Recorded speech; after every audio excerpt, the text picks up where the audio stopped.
وسلم على نبينا محمد وعلى آله وأصحابه. جزاكم الله خيرا. جريمة أخرى يرتكبها العسكر، حيث منعت جنازة الشهيد الدكتور عصام دربالة لدواعي أمنية. الكلمة الآن للدكتور محمد موسى الشريف. بسم الله الرحمن الرحيم. الحمد لله رب العالمين، وصلاة وسلاما على سيدنا محمد النبي الأمي الأمين وآله وصحبه أجمعين. أريد أن أقول للنظام في مصر شيئا مهما جدا. إذا أيها النظام الجائر، إذا قتلت مثل الشهيد بإذن الله تعالى عصام دربالة، فمن أبقيت للشارع المصري؟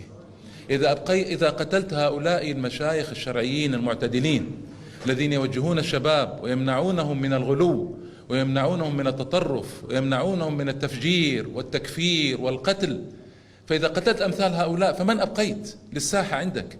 هذه قضية خطيرة جدا ترتكبها أنت بحماقة عجيبة، ثم بعد ذلك تشتكي وتقول فعلوا كذا وفعلوا كذا.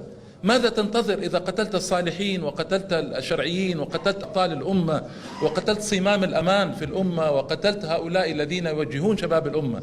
ماذا تنتظر إلا أن يفعل كذا وكذا مما هو متوقع في مصر؟ نسأل الله السلامة، وأن يحفظ الكنانة، وأن يحفظ تلك البلاد، وأن يحررها من الطغيان، وأن يحررها من نظام العسكر، وأن يعيدها رائدة بإذن الله تعالى، وأن يكتب الشهادة بل أعلى درجات الجنة لشهيدنا الأستاذ عصام دربالة، وأن يعوض أهله خيرا في مصابهم هذا، ونعزي الأمة الإسلامية كلها في هذا الشهيد الحي إن شاء الله تعالى. والسلام عليكم ورحمة الله. شكر الله لكم، جزاكم الله خير.